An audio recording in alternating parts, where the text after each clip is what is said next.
প্রথম দিন থেকেই আননেসেসারি একটি জুলাই সনদ নিয়ে জুলাই সনদকে আননেসেসারি বলা হয়েছে। জুলাই সনদকে আননেসেসারি বলা হয়েছে। এটা কোনোভাবেই গ্রহণযোগ্য হতে পারে না। মাননীয় সদস্য বসুন। মাননীয় সদস্য বসুন। মাননীয় সদস্যবৃন্দ,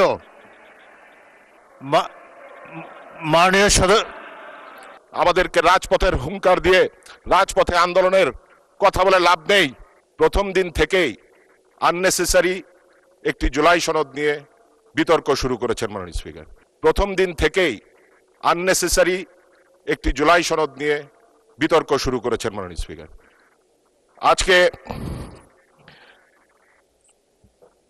আমি একটি সত্য তুলে ধরতে চাই। 2018 সালে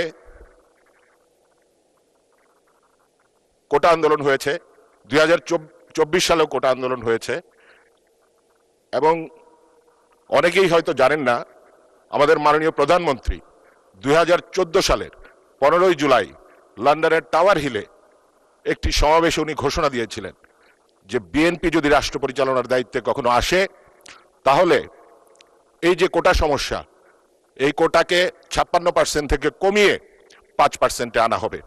আমাদের মাননীয় প্রধানমন্ত্রী কতটা বিচক্ষণ, কতটা দূরদর্শী মাননীয় স্পিকার, যে আজ থেকে সেই 2014 সালেই তিনি সেটা উপলব্ধি করতে পেরেছিলেন। মাননীয় স্পিকার, 2024-এর গণহত্যার দাগ লেগে আছে আওয়ামী লীগের হাতে, 90-এর ছাত্র হত্যার দাগ লেগে আছে জাতীয় পার্টির হাতে, আর 71-এর গণহত্যার দাগ লেগে আছে আরেকটি দলের হাতে।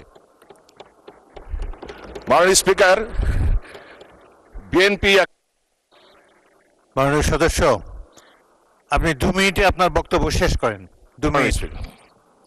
মাননীয় স্পিকার, বিএনপি একমাত্র দল যাদের হাতে কোনো রক্তের দাগ নেই। বিএনপি হচ্ছে বাংলাদেশের মানুষের আশ্রয়স্থল এবং বিএনপি গণমানুষের অধিকার নিয়ে, গণতন্ত্র নিয়ে কাজ করে, এবং আজকে আমাদের গর্ব করা উচিত যে আমরা এমন একজন প্রধানমন্ত্রী পেয়েছি যিনি নিরলসভাবে এই বাংলাদেশের মানুষের জন্য কাজ করে যাচ্ছেন। মাননীয় স্পিকার, আমরা দীর্ঘ 17 বছর রাজপথে ছিলাম। আই রিপিট মাননীয় স্পিকার, 17 বছর।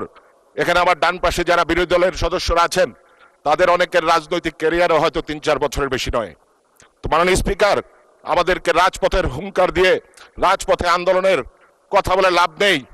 আপনারা যদি আমাদের মন পেতে চান তাহলে ওপেন হার্ট নিয়ে আসুন, ইনশাল্লাহ আমরা সকলে মিলে একসাথে এই বাংলাদেশকে গড়ব। আপনাকে মাননীয় স্পিকার ধন্যবাদ জানাই। আমি আমার নির্বাচনী আসন গাজীপুর 2, 8,04,333 জন ভোটার নিয়ে গাজীপুর 2 আসনটি বাংলাদেশের সর্বোচ্চ ভোটার সংখ্যা। রাষ্ট্রের বড় বড় প্রতিষ্ঠান নিয়ে এদেশের অন্যতম শিল্পনগরী। এটি উত্তরবঙ্গের সাথে ঢাকার গেটওয়ে।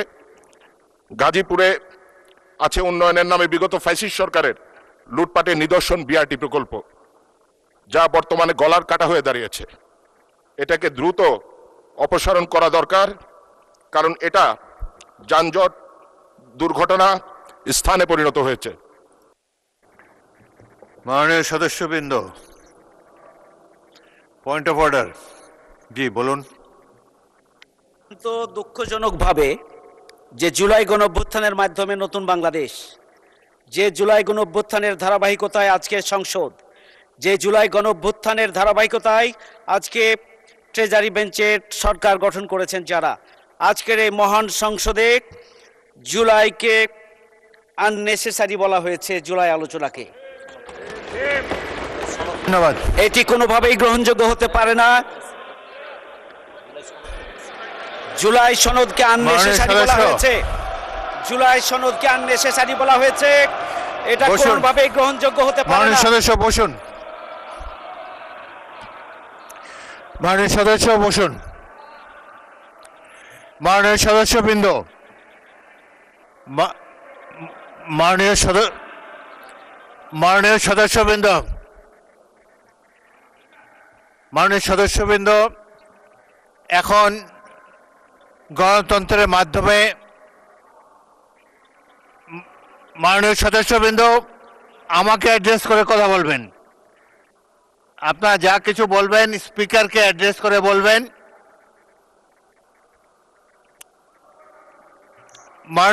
মাননীয় সদস্যবৃন্দ, এখানে তো বিভিন্ন দলের সদস্যবৃন্দ রিপ্রেজেন্টেড, প্রত্যেকের কি একই অনুভব হতে পারে? গণতন্ত্রের সৌন্দর্য হলো মতভিন্নতা। সুতরাং এক এক বাক স্বাধীনতার সফলতা নিয়ে, বাক স্বাধীনতার কারণে যে যার বক্তব্য খোলাখুলিভাবে জাতীয় সংসদে প্রকাশ করতে পারেন, কিন্তু অপেক্ষা করেন। মাননীয় সদস্য যখন স্পিকার কথা বলে অনুগ্রহ করে সবাই চুপ করে বসে থাকবেন নিজের আসনে।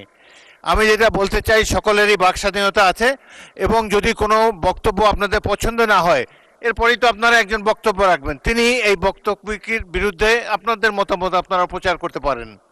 সুন্দর শালীনভাবে যে যার বক্তব্য জাতীয় সংসদে রাখবেন, এটাই আমরা আশা করি। অহেতুক একজন বক্তাকে কেউ ডিস্টার্ব করবেন না। আপনার